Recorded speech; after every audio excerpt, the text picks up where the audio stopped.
ಎಲ್ರಿಗೂ good morning. ನಾನು ನಿಮ್ಮ ಸೈನ್ಸ್ ಟೀಚರ್ ಪದ್ಮಿನಿ. ನಾನು 7th ಸ್ಟ್ಯಾಂಡರ್ಡ್ಗೆ ಸೈನ್ಸ್ ಪಾಠನ ಮಾಡ್ತಾ ಇದ್ದೀನಿ. ಆ್ಯಂಡ್ ನಾನು ನಿಮ್ಮನ್ನೆಲ್ಲ ನಮ್ಮ ಯೂಟ್ಯೂಬ್ ಚಾನಲ್ ಕ್ಯೂ ಕಾಲ್ಗೆ ವೆಲ್ಕಮ್ ಮಾಡ್ತಾ ಇದ್ದೀನಿ. ಸೊ ನಾನು ನಿಮಗೆ ಲಾಸ್ಟ್ ಕ್ಲಾಸಲ್ಲಿ ಮಾಡ್ತಿದ್ದ ಪಾಠ ಯಾವುದು ಅಂದರೆ,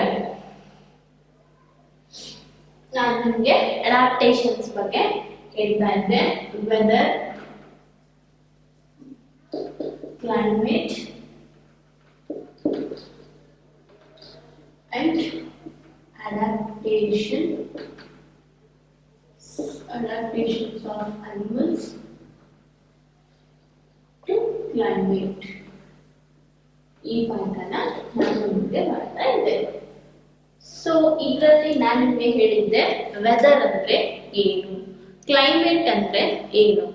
ಸೊ ವೆದರ್ ಅಂದ್ರೆ ನಾವು ಒಂದು temperature, wind speed and rainfall, humidity ಅದನ್ನೆಲ್ಲ ನಾವು ಪ್ರೆಡಿಕ್ಟ್ ಮಾಡೋದನ್ನ ವೆದರ್ ಅಂತ ಹೇಳ್ತೀವಿ. ಆ್ಯಂಡ್ ತುಂಬ ವರ್ಷಗಟ್ಟಲೆಯಿಂದ ನಾವು ವೆದರ್ನ ಇದೇ ರೀತಿ ಇರುತ್ತೆ ಅಂತ ನೋಡ್ಕೊಂಡು ಬಂತು. ಒಂದು ಸರಾಸರಿಯಾಗಿ ಕ್ಲೈಮೇಟ್, ಅದರ ವಾತಾವರಣ ಹೀಗೆ ಇರುತ್ತೆ, ಹಾಟ್ ಆಗೇ ಇರುತ್ತೆ, ಕೋಲ್ಡ್ ಆಗೇ ಇರುತ್ತೆ ಅಂತ ಹೇಳೋದನ್ನ ನಾವು ಕ್ಲೈಮೇಟ್ ಅಂತ ಹೇಳ್ತೀವಿ. ಆ್ಯಂಡ್ ನಾವು ಅಡಾಪ್ಟೇಷನ್ಸ್ ಬಗ್ಗೆ ತಿಳ್ಕೊಂಡ್ವಿ. ಯಾವುದ್ರ ಬಗ್ಗೆ? ಪೋಲಾರ್ ರೀಜನ್ಸ್ ಅಲ್ಲಿ ಹೇಗೆ ಪೆಂಗ್ವಿನ್ಸ್ ಮತ್ತು ಪೋಲಾರ್ ಬಿಯರ್ಸ್ ಅಡಾಪ್ಟೇಷನ್ ಮಾಡ್ಕೊಂಡಿದೆ ಅನ್ನೋದನ್ನೆಲ್ಲ ನಾವು ಡೀಪಾಗಿ ಸ್ಟಡಿ ಮಾಡಿದ್ವಿ. ಸೊ ನಾನು ಇವಾಗ ನಿಮಗೆ ಹೇಳೋದು ಟ್ರಾಪಿಕಲ್ ರೈನ್ ಫಾರೆಸ್ಟ್ ಅಲ್ಲಿ ಯಾವ ರೀತಿ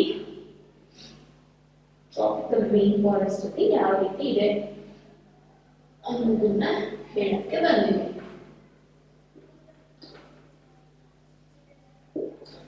ಸೊ ಟ್ರಾಪಿಕಲ್ ರೈನ್ ಫಾರೆಸ್ಟ್ ಅಂತ ಹೇಳ್ತಾ ಇರೋದು ಹೆಸರಲ್ಲೇ ಇದೆ, ರೈನ್ ಫಾರೆಸ್ಟ್ ಅಂತ. ಅದು ಫಾರೆಸ್ಟ್, ಗ್ರೀನರಿ, ಮಳೆ ಬರುತ್ತೆ ಅಂಡ್ ಅಲ್ಲಿ ನಮಗೆ ಫಾರೆಸ್ಟ್ ಕಂಡು ಬರುತ್ತೆ. ಸೊ ಜನರಲಿ ಹಾಟ್ ಕ್ಲೈಮೇಟ್ ಇರುತ್ತೆ ಅಲ್ಲಿ. ಟ್ರಾಪಿಕಲ್ ರೈನ್ ಫಾರೆಸ್ಟ್ ಅಲ್ಲಿ ಜನರಲಿ ಹಾಟ್ ಕ್ಲೈಮೇಟ್. ಯಾಕೆ ಅಂದ್ರೆ because of it's location around the equator. Equator ಭೂಮಿನಲ್ಲಿ ಮಧ್ಯಭಾಗದ ಹತ್ರ ಇರೋದ್ರಿಂದ ಈಕ್ವೇಟರ್ ಲೈನ್ ಅಂತ ಹೇಳ್ತಾರೆ.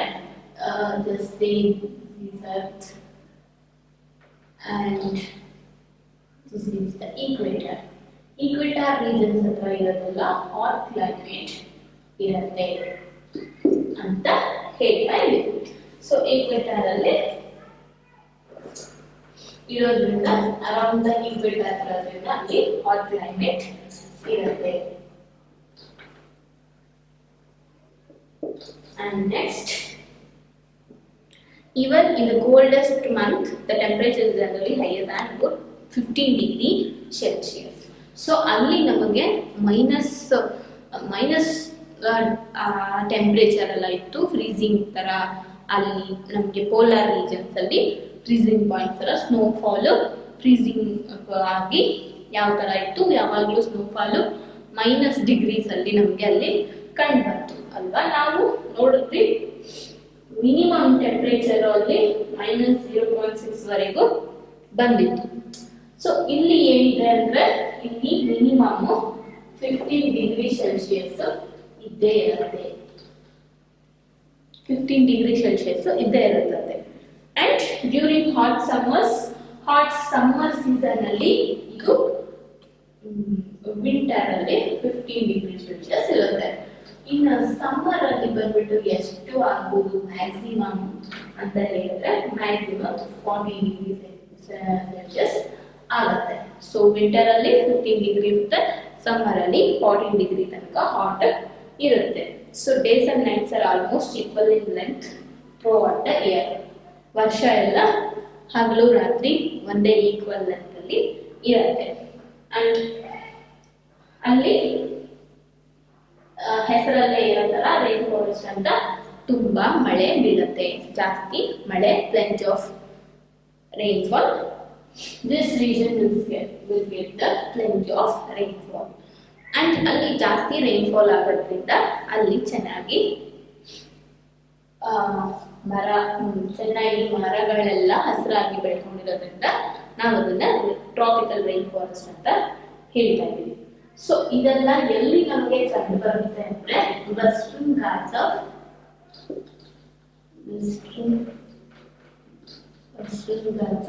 ಅಸ್ಸಾಂ.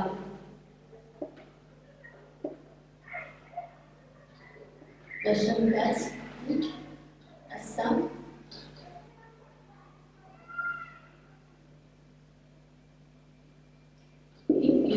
ಇಂಡಿಯಾದಲ್ಲಿ ಕಂಡು ಬರುತ್ತೆ ಅಂಡ್ ವೆಸ್ಟರ್ನ್ ಘಾಟ್ಸ್ ಅಲ್ಲಿ ಕಂಡು ಬರುತ್ತೆ.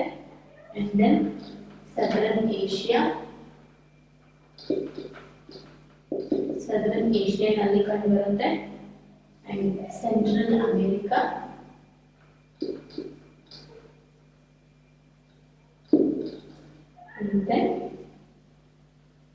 and central Africa.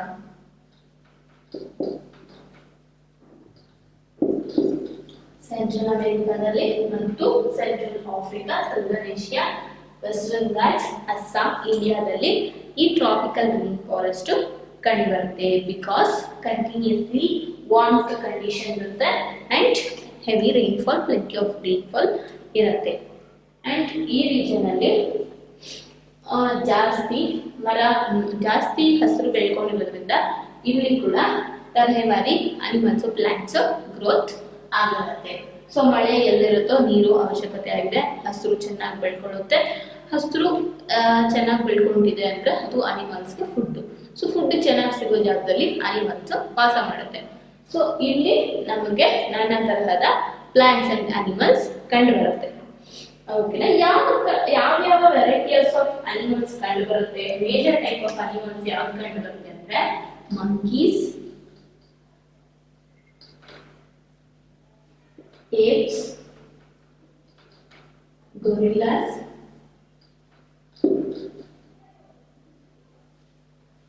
tigers, elephants, leopards, lizards, snakes, birds, insects ಎಲ್ಲ ಇರುತ್ತೆ. ಸೊ ಇಷ್ಟು ತರ ಅಲ್ಲಿ ಕಂಡು ಬರುತ್ತೆ. ಓಕೆನಾ? ಮಂಕೀಸ್, ಏಪ್ಸ್, ಗೊರಿಲ್ಲಾಸ್ ಅದೆಲ್ಲ ಕಂಡು ಬಂದ್ರೆ ಹುಲಿ, ಆನೆ, ಚಿರತೆ ಅಂಡ್ ಹಲ್ಲಿಗಳು, ಹಾವುಗಳು, ಪಕ್ಷಿಗಳು, ಈ ಚಿಕ್ಕ ಚಿಕ್ಕ ಹುಳ ಹುಟ್ಟೆಗಳು, ಇನ್ಸೆಕ್ಟ್ಗಳು ಕಂಡು ಬರುತ್ತೆ. And let us read about the adaptations of these animals to a hot humid climate. So ಇಲ್ಲಿ ಏನಾಗಿರುತ್ತೆ ಅಂತ ಹೇಳಿದ್ರೆ hot climate, hot and also humid, hot ಅಂದ್ರೆ warmth. ಸೊ ಅಲ್ಲಿ ನಮಗೆ ಬೆಚ್ಚಗಿದ್ರು ಹ್ಯೂಮಿಡಿಟಿ ಜಾಸ್ತಿ ಇರುತ್ತೆ ಅಂಡ್ ಅಲ್ಲಿ ಬಿಸಿಯಾಗಿ ಇರುತ್ತೆ. ಅಲ್ಲಿ ಈ ಪ್ರಾಣಿಗಳು ಹಾಗೆ ಅಡಾಪ್ಟೇಷನ್ ಮಾಡ್ಕೊಂಡಿದೆ. ಯಾವ ರೀತಿ ಆ ರೀಜನ್ಗೆ ಅದು ಅಡಾಪ್ಟ್ ಆಗಿ ಬದುಕ್ತಾ ಇದೆ, ಹೇಗೆ ಹೊಂದ್ಕೊಂಡು ಬದುಕ್ತಾ ಇದೆ ಅನ್ನೋದನ್ನ ನಾವು ನೋಡೋಣ. ಸೊ ಈ ಕ್ಲೈಮ್ಯಾಟಿಕ್ ಕಂಡೀಷನ್ ಈ ಪ್ರಾಣಿಗಳಿಗೆ ಬದುಕೋದಕ್ಕೆ ಫೇವರ್ ಆಗಿ ಇರುತ್ತೆ. So this climatic highly suitable for supporting an enormous number and variety of animals, organisms, living things. ಓಕೆನಾ? ಇದು ಸಪೋರ್ಟಿವ್ ಆಗಿ ಇವುಗಳಿಗೆಲ್ಲ ಬದುಕೋದಕ್ಕೆ, ಸರ್ವೈವ್ ಆಗಲಿಕ್ಕೆ ಅದಕ್ಕೆ ಬೇಕಾಗಿರುವಂತ ಫೇವರಬಲ್ ಕಂಡೀಷನ್ ಅದಕ್ಕೆ ಟ್ರಾಪಿಕಲ್ ರೈನ್ ಫಾರೆಸ್ಟ್ಗಳಲ್ಲಿ ಸಿಗತ್ತೆ. ಸೊ ನಾವು ನೋಡೋಣ ಈಗ. ಸೊ ಇದರಲ್ಲಿ ತುಂಬಾ ಜಾಸ್ತಿ ತರಹೇವಾರಿ ಪ್ರಾಣಿಗಳು ಬೆಳೆಯೋ ಅಲ್ಲಿ ಗ್ರೋತ್, ಅಲ್ಲಿ ಪ್ರಾಣಿಗಳು ತುಂಬಾ number of varieties of animals ಇರೋದ್ರಿಂದ ಅಲ್ಲಿ ಏನಾಗುತ್ತೆ, ಅದು ಫುಡ್ಗೆ ಕಷ್ಟ ಆಗುತ್ತೆ. Competition for food and shelter ಇದ್ದೇ ಇರುತ್ತೆ. Competition for food and shelter.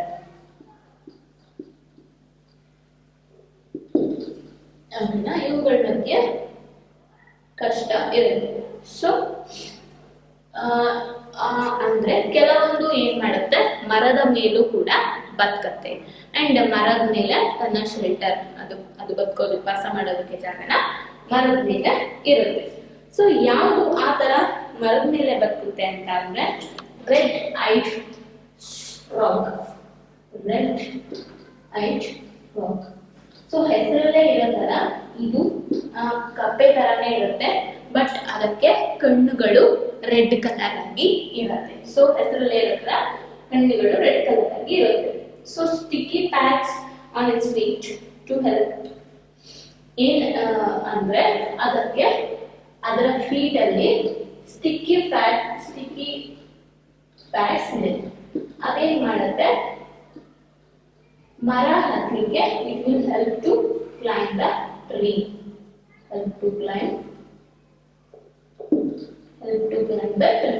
ಓಕೆನಾ. ಆ ರೆಡ್ ಐಡ್ ಫ್ರಾಗ್ ಅಲ್ಲಿ ಏನಿರುತ್ತೆ, ಅದರ ಫೀಟ್ ಅಲ್ಲಿ just like normal frog webbed feet ಇರುತ್ತಲ್ವಾ, ಆ ವೆಬ್ಬಡ್ ಫೀಟ್ ಅಲ್ಲಿ ಸ್ಟಿಕ್ಕಿ ಪ್ಯಾಡ್ಸ್ ಇರುತ್ತೆ, ಒಂಥರ ಅಂಟು ತರ. ಆ ಅಂಟು ಏನ್ ಮಾಡುತ್ತೆ, ಅದು ಮರ ಹತ್ಲಿಕ್ಕೆ ಅದು ಕೆಳಗಡೆ ಬೀಳದೆ ಇರೋ ತರ ಗ್ರಿಪ್ ಸಿಗುತ್ತೆ, ಹತ್ಲಿಕ್ಕೆ ಆ ಸ್ಟಿಕ್ಕಿ ಪ್ಯಾಡ್ಸ್ ಸಹಾಯ ಮಾಡುತ್ತೆ. ಅಂಡ್ ಓಕೆ, ಮರದ ಮೇಲೆ ಮಂಕಿ ಏಟ್ಸ್, ಗೊರಿಲ್ಲಾಸ್ ನೀವು ನೋಡ್ದಂಗೆ ಅವು ಮರದ ಮೇಲೆ ಕುಳಿತಿರುತ್ತೆ ಜಾಸ್ತಿ ಅಲ್ವಾ, ಮರದ ಮೇಲೆ ಕೂತಿರುತ್ತೆ. ಸೊ ಅದು ಮರದ ಮೇಲೆ ಯಾಕೆ ಕೂತಿರುತ್ತೆ, ಏನು ಹೇಗೆ ಅದು ಓಡಾಡುತ್ತೆ ಅಂತ ಅಂದ್ರೆ, ಇದಕ್ಕೆ ಮಂಕಿಗಳಿಗೆ ನಾರ್ಮಲ್ ಆಗಿ ನಮ್ಗೆ ಗೊತ್ತಿರೋಂಗೆ ಲಾಂಗ್ ಟೇಲ್ಸ್ ಇರುತ್ತೆ ಅಲ್ವಾ, ಲಾಂಗ್ ಟೇಲ್ಸ್. ಅದಕ್ಕೆ ಉದ್ದನೆ ಬಾಲ ಇರುತ್ತೆ. ಅದು ಬಾಲನ ಕೊಂಬೆಗೆ ಇದ್ ಮಾಡ್ಕೊಂಡು ನೇತಾಡ್ತಾ ಇರುತ್ತೆ. ಅಂಡ್ ಮರದಿಂದ ಮರಕ್ಕೆ ಹಾರುತ್ತೆ, ಜಂಪ್ ಮಾಡುತ್ತೆ ಅಲ್ವಾ, ಆ ತರ ಎಲ್ಲ ಅಬಿಲಿಟಿ ಇರುತ್ತೆ.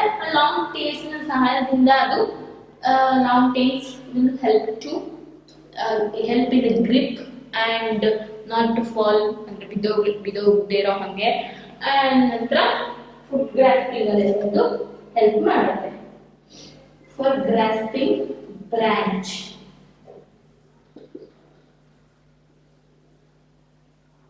ಸೊ ಬ್ರಾಂಚ್ ನ ಹಿಡ್ಕೊಳ್ಳಿಕ್ಕೆ ಟೇಲ್ಸ್ ಹೆಲ್ಪ್ ಮಾಡುತ್ತೆ. ಓಕೆನಾ, ಯಾವ ರೀತಿ ಮಾಡ್ಬೋದು ಅಂತ ಯೋಚನೆ ಮಾಡಿ. And their hand and feet are such that they can easily hold on the branch. So ಅದರ ಹ್ಯಾಂಡ್ ಫೀಟ್ ಯಾವ ತರ ಇರುತ್ತೆ ಅಂತಂದ್ರೆ, hand feet easily hold branch, easily hold the branch. So ನಾವು ನಮ್ಮ ಕೈಯಲ್ಲಿ ಯಾವ್ದಾದ್ರು ಒಂದು ವಸ್ತುನ ಹಿಡ್ದಂಗೆ ಕಾಲಲ್ಲಿ ಹಿಡಿಯಕ್ಕಾಗುತ್ತಾ, ಕಾಲಲ್ಲಿ ನಾವ್ ಏನದಾದ್ರೂ ಹಿಂಗ್ ಹಿಡಿಯಕ್ಕಾಗುತ್ತಾ, ಕೈಯಲ್ಲಿ ಹಿಡ್ದಂಗೆ ಆಗಲ್ಲ. ಬಟ್ ಮಂಕಿ ಅಂದ್ರೆ ಕೋತಿಗಳಿಗೆ ಯಾವ ತರ ಇರುತ್ತೆ, ಅದು ಕಾಲಲ್ಲೂ ಕೊಂಬೆನ ಹಿಡ್ಕೊಳ್ಳುತ್ತೆ, ಕೈಯಲ್ಲೂ ಹಿಡ್ಕೊಳ್ಳುತ್ತೆ. ಕೈ ತರಾನೇ ಅದು ಕಾಲು ಕೈ ಎರಡೂ ಕೂಡ ಅದನ್ನ ಹಿಡ್ಕೊಳ್ಳೋದಕ್ಕೆ ಅದಕ್ಕೆ ಆ ತರ ಇರುತ್ತೆ ಕೈಗಳು. ಸೊ ಕಾಂಪಿಟೇಷನ್ ಇರೋದ್ರಿಂದ ಏನು, some animals are adapted to get food not easily reachable. The striking example is the bird toucan. Bird ಹೆಸರು ಏನು ಅಂದ್ರೆ toucan.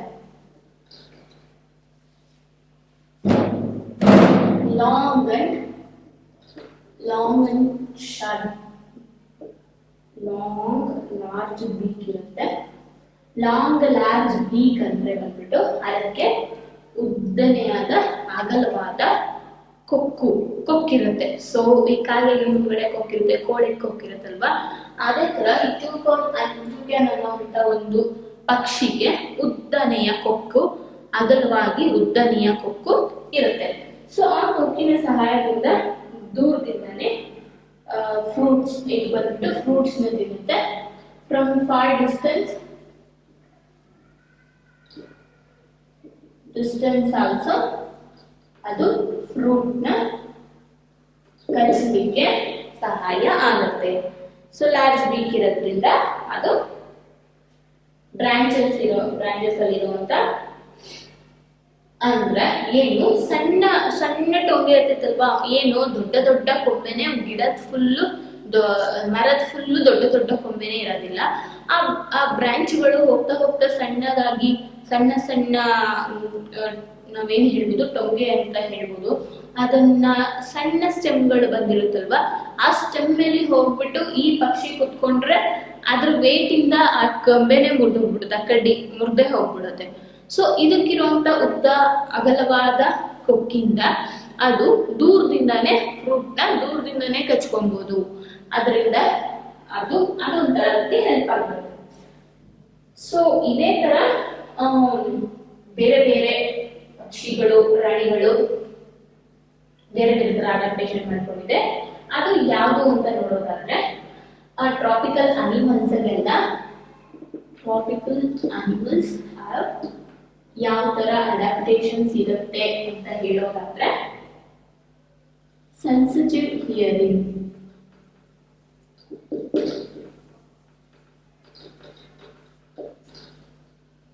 and sharp eyesight.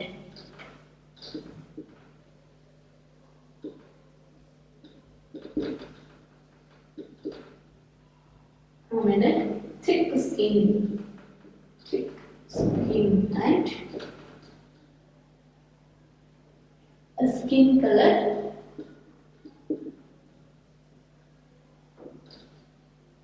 which helps them to camouflage and blend in with the surrounding, which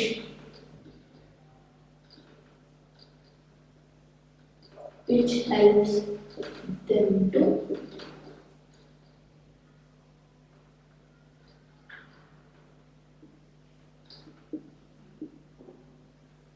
camouflage by blending with the surroundings.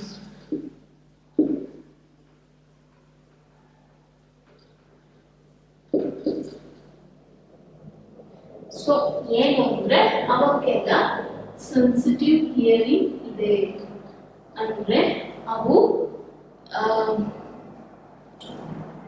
ತುಂಬಾ sharp ಆದ ಕಿವಿ ಕೇಳಿಸ್ಕೊಳ್ಳುವಂತ ಗುಣ ಇರುತ್ತೆ. ಅದರಿಂದ ಎಲ್ಲೋ ದೂರದಲ್ಲಿ ಅದರ ಪ್ರೇ ಅಥವಾ ಅದರ ಬೇಟೆ ಬರ್ತಾ ಇದ್ರೆ ಅದು ದೂರದಿಂದಾನೇ ಕಂಡಿಡಿದು ಆ ಪ್ರೇನ ಬೇಟೆ ಆಡುತ್ತೆ. ಅಂಡ್ ಪ್ರೆಡೇಟರು ಅಷ್ಟೇನೆ. ಸೊ ಯಾವ ಪ್ರಾಣಿ ಬರ್ತದಂತ ಬೇಗ ಕಂಡು ಹಿಡ್ಕೊಂಡು ಬೇಟೆ ಆಡಕ್ಕೂ ಹೋಗುತ್ತೆ. ಅದೇ ತರ ಪ್ರೇ ಏನಿರುತ್ತೆ ನನ್ನ ಬೇಟೆ ಆಡಕ್ಕೆ ಬರ್ತಾ ಇದೆ ಅನ್ನೋದನ್ನು ಸೆನ್ಸಿಟಿವ್ ಹಿಯರಿಂಗ್ ಇಂದ ತಿಳ್ಕೊಂಡು ಅದು ಕೂಡ ತಪ್ಪಿಸ್ಕೊಳ್ಳಕ್ಕೂ ಈಸಿ ಆಗುತ್ತೆ.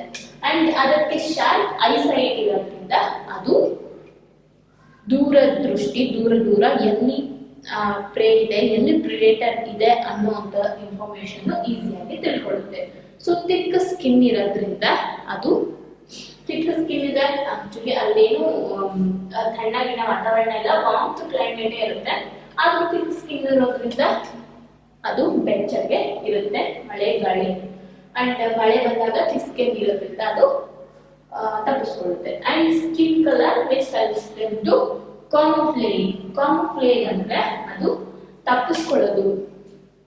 ಇವಾಗ ಒಂದು ಗಿಣಿ ಎಕ್ಸಾಂಪಲ್ ತಗೊಳ್ಳೋಣ. ಒಂದು ಗಿಳಿಗೆ ಹಸಿರು ಬಣ್ಣ ಇರುತ್ತೆ. ಸೊ ಅದು ಬಿಟ್ಟು ಎಲೆಗಳ ಮಧ್ಯ ಕೂತ್ಕೊಂಡ್ರೆ ಅದಲ್ಲಿದೆ ಅನ್ನೋದು ಯಾವ ಪ್ರಿಡೇಟರ್ಗೂ ಗೊತ್ತಾಗೋದಿಲ್ಲ.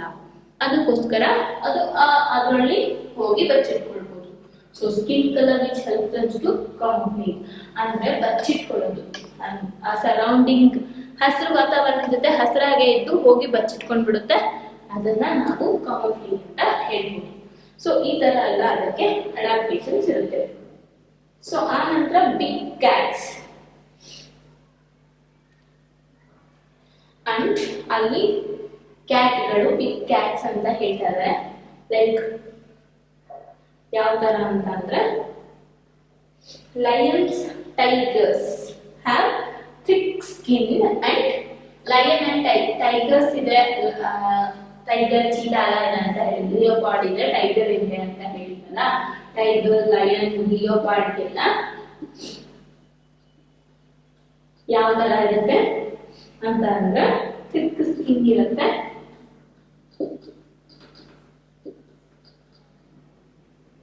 ಅಂಡ್ ಸೆನ್ಸಿಟಿವ್ ಹಿಯರಿಂಗ್ ಇರುತ್ತೆ. So thick skin and sensitive hearing ಇರೋದ್ರಿಂದ ಅದು ಎಲ್ಲಿದೆ ಪ್ರೇ ಅನ್ನೋದನ್ನ ಹುಡ್ಕೊಂಡು ಹೋಗುತ್ತೆ. ಸೊ ಜಿಂಕೆ ಬಂದು ಪ್ರೇ, ಒಂದು ಜಿಂಕೆ ಕಂಡ್ರೆ ಅದು ಹೋಗಿ ಅದನ್ನ ಹಿಡಿಯಕ್ಕೆ ಸೆನ್ಸಿಟಿವ್ ಹಿಯರಿಂಗ್ ಇರೋದ್ರಿಂದ, ಥಿಕ್ ಸ್ಕಿನ್ ಇರೋದ್ರಿಂದ ಅದು ಬಿದ್ದು ಎದ್ದು ಓಡೋದ್ರೂ ಅದಕ್ಕೆ ಏನು ಆಗೋದಿಲ್ಲ. ಸೊ ಅದು ಸೆನ್ಸಿಟಿವ್ ಹಿಯರಿಂಗ್ ಹೋಗಿ ಹಾಗೆ ಅದ್ರ ಪ್ರೇ ಅಂದ್ರೆ ಡೀರ್ನ ಹಿಡಿಯುತ್ತೆ. So lion is a predator, deer is a prey. So ಪ್ರೇನ ಹಿಡಿಯೋದಕ್ಕೆ ಈ ಪ್ರಿಡೇಟರ್ಸ್ ಯಾವ ರೀತಿ ಹೋಗುತ್ತೆ ಅನ್ನೋದನ್ನ ಹೇಳಿದೆ ನಾನು. And the lion tailed macaque, the lion tailed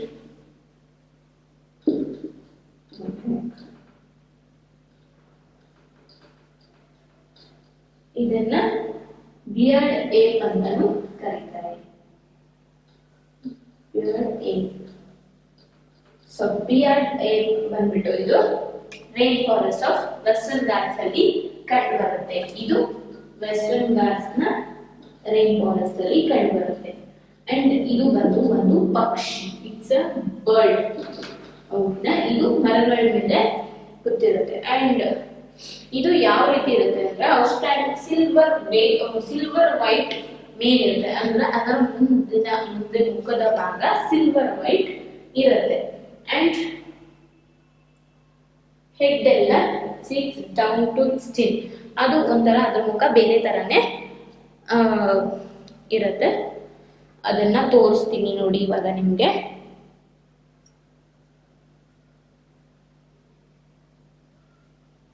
ಇದು ನೋಡಿ, ಇದು ಟೂಕಾನ್ ನೋಡಿ, ವೈಡರ್ ಅಂಡ್ ಲಾರ್ಜ್ ಬೀಕ್. ಇದು ಬಂದ್ಬಿಟ್ಟು ಲಯನ್ ಟೇಲ್ಡ್ ಮೊಕ್ಯಾಕ್. ಇದು ಮೊಕ್ಯಾಕ್ ಬಂದ್ಬಿಟ್ಟು ಬರ್ಡ್ ಅಲ್ಲ, ಇದು ಬರ್ಡ್ ಟೂಕಾನ್. ಇದು ಜಸ್ಟ್ ಲೈಕ್ ಅ ಮಂಕಿ ತರ ಇರುತ್ತೆ. ಅಂಡ್ ಇದನ್ನ ಬಿಯರ್ಡ್ ಏಪ್ ಅಂತಾನು ಕರೀತಾರೆ. ಸೊ ಏಪ್, ಓಕೆನಾ. ಇದು ವೆಸ್ಟರ್ನ್ ಘಾಟ್ಸ್ ಅಲ್ಲಿ ಕಂಡು ಬರುತ್ತೆ. ಸೊ ಸಿಲ್ವರ್ ವೈಟ್ ಮ್ಯಾನ್ ಇರುತ್ತೆ ಅಂದ್ರೆ ಅದರ ಮುಖ ಮಾತ್ರ ಸಿಲ್ವರ್ ವೈಟ್ ಇರುತ್ತೆ. And it surrounds the head from cheek down to its chin. ಮುಖದಿಂದ ಕೆನ್ನೆ, ಚಿನ್ನು ಎಲ್ಲ ಕಂಪ್ಲೀಟ್ ಆಗಿ ಸಿಲ್ವರ್ ವೈಟ್ ಇರುತ್ತೆ. So it is a good climber and spends major part of its life time on the tree. So ಅದು ಮರದ ಮೇಲೆನೆ ಜಾಸ್ತಿ ಬದುಕತ್ತೆ. And ಅದಕ್ಕೆ ಮರದ ಮೇಲೆ ಬರ್ತದೆ. ಸೊ ಅದು ಫ್ರೂಟ್ಸ್ ನ ತಿನ್ನುತ್ತೆ, ಓಕೆನಾ. And seeds, Young leaves, stings ಅಂದ್ರೆ ಬರೀ ಫ್ರೂಟ್ಸ್ ಅಲ್ಲ, ಫ್ರೂಟ್ಸ್ ಅಷ್ಟೇ ಅಲ್ಲದೆ it also eats seeds, young leaves, stems, flowers and also buds. ಎಲ್ಲ ಪಾರ್ಟ್ಸ್ ಅನ್ನು ತಿಂತಾ ಹೋಗುತ್ತೆ. ಸೊ ಇದರಲ್ಲಿ ರೂಟ್ ಮತ್ತೆ ಯಂಗ್ ಲೀವ್ಸ್ ಅಂತ ಕೊಟ್ಟಿದ್ರೆ ಚಿಕ್ಕಡಿ ಎಲೆ ತಿನ್ನುತ್ತೆ. ಬಟ್ ಬ್ರಾಡ್ ಆಗಿ ನಾರ್ಮಲ್ ಆಗಿ ಗ್ರೋತ್ ಆಗಿರೋಂಥ ಎಲೆನ ತಿನ್ನಲ್ಲ. ಸೊ ಎಲೆ ರೂಟ್ ಬಿಟ್ಟು ಮಿಕ್ಕಿದ್ನೆಲ್ಲ ತಿನ್ನುತ್ತೆ, ಓಕೆನಾ. And then this beard ape also searches for insects under the bark of the tree. So ಜೋರಾಗಿ ದೊಡ್ಡದಾಗಿ ಬ್ರಾಂಚ್ ಏನ್ ಬೆಳ್ಕೊಂಡಿರುತ್ತೆ ಮರದ್ದು, ಸ್ಟೆಮ್ ಇಂದ ಹೋಗಿ ಬ್ರಾಂಚ್ ಎಲ್ಲ ಬೆಳ್ಕೊಂಡಿರುತ್ತಲ್ಲ, ದೊಡ್ಡ ದೊಡ್ಡ ಬ್ರಾಂಚ್ ಕೆಳಗಡೆ ಇನ್ಸೆಕ್ಟ್ಸ್ ಅಂಟ್ಕೊಂಡಿರುತ್ತೆ. ಆ ಇನ್ಸೆಕ್ಟ್ಸ್ ಕೂಡ ಇದು ಹುಡುಕ ತೆಗೆಯುತ್ತೆ. Since it is able to get sufficient food on the trees, rarely comes down on the ground. So ಇದಕ್ಕೆ ಮರದ ಮೇಲೇನೆ ಬೇಕಾಗಿರುವಂತ ಫುಡ್ ಎಲ್ಲ ಸಿಗುತ್ತೆ. ಅದಕ್ಕೋಸ್ಕರ ಅದು ಕೆಳಗಡೆ ಗ್ರೌಂಡ್ಗೆ ಜಾಸ್ತಿ ಇಳಿದು ಬರೋದಿಲ್ಲ, ಬಟ್ ರೇರ್ಲಿ ಇಳಿದು ಬರುತ್ತೆ, ಹೌದಾ. And another well known animal of Indian tropical rain forest is elephant. So ಇಂಡಿಯಾದಲ್ಲಿ ಟ್ರಾಪಿಕಲ್ ರೈನ್ ಫಾರೆಸ್ಟ್ ಅಲ್ಲಿ ಮೇನ್ ಆಗಿ ಇನ್ನೊಂದು ಅನಿಮಲ್ ಏನ್ ಕಂಡು ಬರುತ್ತೆ ಅಂದ್ರೆ ಅದು ಆನೆ. ಸೊ ಅದು ತುಂಬಾ ಅಡಾಪ್ಟೇಷನ್ ಮಾಡ್ಕೊಂಡಿರುತ್ತೆ. It has adapted to the conditions of rain forest. Many remarkable ways ಇಂದ ಅದು ಅಡಾಪ್ಟೇಷನ್ ಮಾಡ್ಕೊಂಡಿದೆ. ಸೊ ಯಾವ ರೀತಿ ಅದಕ್ಕೆ ಸೊಂಟಲ್ ಇರುತ್ತೆ, ಸೊಂಡ್ಲನ್ನ ನಾವೇನಂತ ಹೇಳ್ತೀವಿ, ಟ್ರಂಕ್ ಅಂತ ಹೇಳ್ಬೋದಲ್ಲ, ಟ್ರಂಕ್ ಆಫ್ ದ ಅನಿಮಲ್. ಯಾವುದು, ಎಲಿಫೆಂಟ್ ಟ್ರಂಕ್ ಯಾವ್ದಕ್ಕಿದೆ, ಏನು ಅದು ಏನಕ್ಕೆ ಯೂಸ್ ಆಗುತ್ತೆ ಅಂತ ಹೇಳೋದಾದ್ರೆ, ಟ್ರಂಕು ಎಲಿಫೆಂಟ್ ನ ನೋಸ್ ಅಲ್ವಾ, ಅದ್ರ ಮುಖಾಂತರನೇ ಅದು ಉಸಿರಾಡುತ್ತೆ. ಅಂಡ್ ಬಾಯಿ ಇದೆ ಅದಕ್ಕೆ, ಅದು ಬಾಯಿಂದ ಫುಡ್ ನ ತಗೊಳುತ್ತೆ. ಬಟ್ ಅದು ಸೊಂಡಿಲನ್ನ ಉಪಯೋಗಿಸಿ ಫುಡ್ ಅದ ಬೇಕಾಗಿರುವಂತ ಫುಡ್ ನ ತಗೊಂಡು ಬಾಯಿಗೆ ಹಾಕೊಳ್ಳುತ್ತೆ. ಅಂಡ್ ನೀರ್ನ ತಗೊಂಡು ಆ ನೀರ್ನ ಹಚ್ಕೊಳ್ಳುತ್ತೆ, ಅದು ನೀವು ನೋಡಿರ್ಬೋದು. ಅಂಡ್ ಆ ಸೊಂಡಲಿನಿಂದ ಅದಕ್ಕೆ ಬೇಕಾಗಿರುವಂತ ಆ ಫುಡ್ ನ ಅದು ತಗೊಳ್ಬಹುದು ಅಲ್ವಾ. ಯಾವ ರೀತಿ ಯೂಸ್ ಮಾಡುತ್ತೆ ಅದನ್ನ ಅಂತ ಹೇಳಿದ್ರೆ, so elephant uses its trunk as nose. And from the nose ಹೇಗೆ ನಾವು ರೆಸ್ಪೈರ್ ಮಾಡ್ತೀವೋ ಅದೇ ತರ ಅದು ನೋಸ್ ಇಂದ ರೆಸ್ಪೈರ್ ಮಾಡುತ್ತೆ. ಸೊ ಅದರ tusks are modified as teeth. has a strong sense of smell. So trunk strong sense of smell ಇರುತ್ತೆ ಅದಕ್ಕೆ. ಸೊ ಅದರ ಫುಡ್ ಎಲ್ಲಿದೆ ಅನ್ನೋದನ್ನ ಈಸಿಯಾಗಿ ಕಂಡುಹಿಡಿಯೋದಕ್ಕೆ ಅದರ ಟ್ರಂಕ್ ಹೆಲ್ಪ್ ಮಾಡುತ್ತೆ. ಅಂಡ್ ಆ ಟ್ರಂಕ್ ಇಂದ ಅದು pick the food. So trunk ನ ಯಾವ ರೀತಿ ಯೂಸ್ ಮಾಡ್ತದೆ, ಟ್ರಂಕ್ ನ ರೆಸ್ಪೈರ್ ಮಾಡಕ್ಕೆ ಯೂಸ್ ಮಾಡ್ತದೆ. ಅಂಡ್ ಟ್ರಂಕ್ ಇಂದ ಅದಕ್ಕೆ ಬೇಕಾಗಿರುವಂತ ಫುಡ್ ನ ತಗೊಳ್ತಾ ಇದೆ, ಗ್ರಾಸ್ ಮಾಡ್ಕೊಳ್ತಿದೆ. ಅಂಡ್ ಅದರಿಂದ ಅದು ಸೆನ್ಸಿಬಲ್ ಸ್ಮೆಲ್ ಇದೆ, ಸೆನ್ಸಿಬಲ್ ಇನ್ ಸ್ಮೆಲ್. ಸೊ ಅದು ಸ್ಮೆಲ್ನೆಲ್ಲ ಈಸಿಯಾಗಿ ಕಂಡುಹಿಡಿಯುತ್ತೆ. ಓಕೆನಾ. ಸೊ ಇಷ್ಟೇ ಇಲ್ಲದೇನೆ ಟಸ್ಕ್ ಅಂದ್ರೆ ದಂತ, ಆನೆ ದಂತ ಅಂತ ಹೇಳ್ತಾರಲ್ವ, ದಂತ. ಆ ಹೆಸರಲ್ಲೇ ಇರೋ ತರ ಅದು teeth are modified as tusk. So ಅದಕ್ಕೂ ಒಳಗಡೆ ಹಲ್ಲುಗಳಿರುತ್ತೆ. ಸೊ ಹಲ್ಲಿಂದ ಅದು ಫುಡ್ ಅನ್ನ ಚೂ ಮಾಡ್ಕೊಂಡು ತಿನ್ನುತ್ತೆ. But tusk are modified teeth. Teeth are modified ಅಲ್ಲ, tusk modified as teeth. Tusk ಬಂದು ಟೀತ್ ತರ, tusk are modified teeth. And then this can take the bark of trees that animals that elephant love to eat. So ಈ Tusk ಇಂದ ಅದು ಮರದ ಕೊಂಬೆನ ಮುರಿಬಹುದು. ಓಕೆನಾ. And ನಂತರ so the elephant is able to handle the competition for food rather well. So large ears of the elephant help it to hear even very soft sounds. So ಅದರ large years ಕೂಡ ಇದೆಲ್ಲ, ಅದು sensible earring ಇದೆ.